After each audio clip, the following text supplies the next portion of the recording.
زندگی میں کامیابی کا حقیقی مفہوم تب سمجھ آتا ہے جب انسان اللہ کی رضا کو اپنی زندگی کا مقصد بنا لیتا ہے۔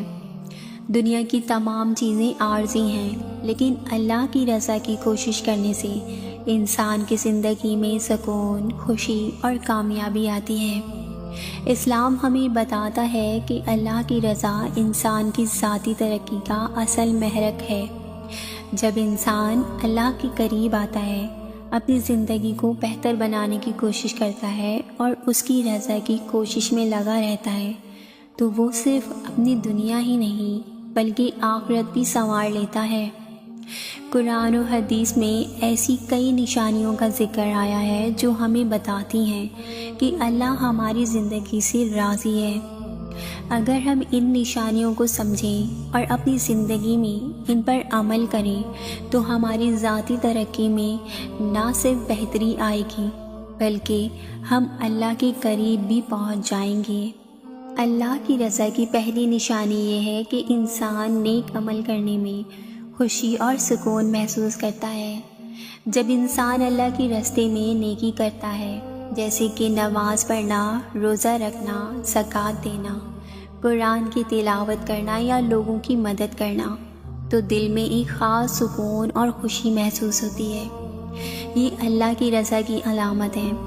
اگر آپ کے دل میں نیکی کرنے کے بعد اطمینان ہوتا ہے اور آپ کو یہ عمل بوجھ نہیں بلکہ خوشی اور سکون کا باعث لگتا ہے، تو سمجھ لیں کہ اللہ آپ سے راضی ہے۔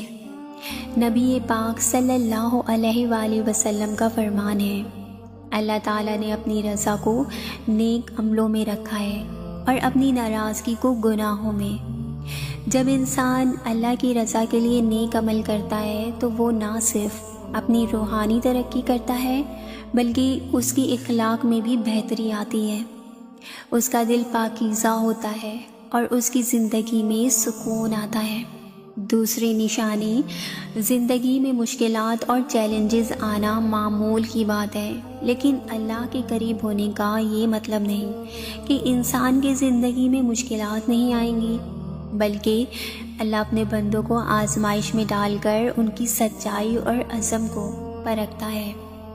اگر آپ کی زندگی میں مشکلات آئیں اور آپ اللہ پر مکمل بھروسہ رکھیں، دل میں سکون محسوس کریں اور اللہ کی مدد پر ایمان رکھیں، تو یہ اللہ کی رضا کا ثبوت ہے۔ قرآن میں اللہ پاک فرماتے ہیں، بے شک مشکلات کے ساتھ آسانی ہے۔ جب آپ آزمائشوں میں بھی اللہ کی رضا کی کوشش کرتے ہیں اور اللہ پر بھروسہ رکھتے ہیں تو اللہ آپ کے دل میں سکون پیدا کرتا ہے اور مشکلات آسان ہو جاتی ہیں۔ نبی پاک صلی اللہ علیہ وآلہ وسلم نے فرمایا، مومن کا معاملہ بہت عجیب ہے، اس کا ہر عمل بھلا ہوتا ہے۔ اگر اس کو خوشی ملے تو وہ شکر گزار ہوتا ہے، اور اگر وہ پریشانی میں مبتلا ہو تو صبر کرتا ہے۔ دونوں حالات میں اس کے لیے فائدہ ہوتا ہے۔ یہی وہ حقیقت ہے جس سے ہم اللہ کی رضا کی سمت میں قدم بڑھا سکتے ہیں۔ اللہ کی رضا کی تیسری نشانی یہ ہے کہ انسان دوسروں کی مدد میں خوشی محسوس کرتا ہے۔ نبی پاک صلی اللہ علیہ وآلہ وسلم نے فرمایا، تم میں سے سب سے بہترین وہ ہے جو لوگوں کے لیے فائدہ مند ہو۔ اگر آپ اپنے معاشرے میں دوسروں کی مدد کرنے، ان کے مسائل حل کرنے اور ان کے دکھ درد میں شریک ہونے میں خوشی محسوس کرتے ہیں تو یہ اللہ کی رضا کی ایک اور علامت ہے۔ اللہ نے انسان کو اپنی مخلوق کا خلیفہ بنایا ہے، اور اس کا مقصد صرف اپنی ذات تک محدود نہیں بلکہ دوسروں کی خدمت اور مدد کرنا بھی ہے۔ جب انسان اپنی ذاتی ترقی کے ساتھ دوسروں کی زندگی میں آسانی پیدا کرتا ہے تو اللہ اسے اپنی رضا سے نوازتا ہے۔ اس میں نہ صرف انسانیت کی خدمت ہے بلکہ اللہ کا قرب بھی حاصل ہوتا ہے۔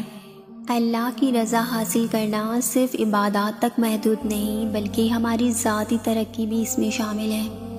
انسان جب اللہ کے راستے پر چلنے کی کوشش کرتا ہے تو اس کی زندگی میں بہت سی تبدیلیاں آتی ہیں۔ اس کا اخلاق بہتر ہوتا ہے، اس کی سوچ میں وسعت آتی ہے، اس کا دل میں محبت، غفو درگزر اور سکون سے بھر جاتا ہے۔ اللہ کی رضا کا راستہ ہمیں بتاتا ہے کہ ہم زندگی میں بہتری کیسے لا سکتے ہیں۔ جب ہم اللہ کی رضا کی نیت سے اعمال کو بہتر کرتے ہیں اور اپنی نیتوں کو صاف کرتے ہیں اور اپنے علم و عمل کو بڑھاتے ہیں تو یہ نہ صرف ہماری دنیا کو سنوارتا ہے بلکہ آخرت میں بھی کامیابی ہوتی ہے۔ اللہ کی رضا کی کوشش کرنا اور اس کے راستے پر چلنا ہماری ذاتی ترقی کا اہم اور کامیاب راستہ ہے۔ نیکی کرنے میں خوشی محسوس کرنا، مشکلات میں اللہ پر بھروسہ رکھنا اور دوسروں کی مدد کرنا اللہ کی رضا کی 3 بڑی نشانیاں ہیں۔ ان پر عمل کر کے ہم اپنی زندگی کو بہتر بنا سکتے ہیں اور اللہ کے قریب جا سکتے ہیں۔ اللہ سے دعا ہے کہ وہ ہمیں اپنی رضا کے سمت میں رہ کر اپنی زندگی کو بہتر بنانے کی توفیق دے اور ہمیں اپنی پسندیدہ تقدیر میں کامیاب کرے۔ آمین یا رب العالمین۔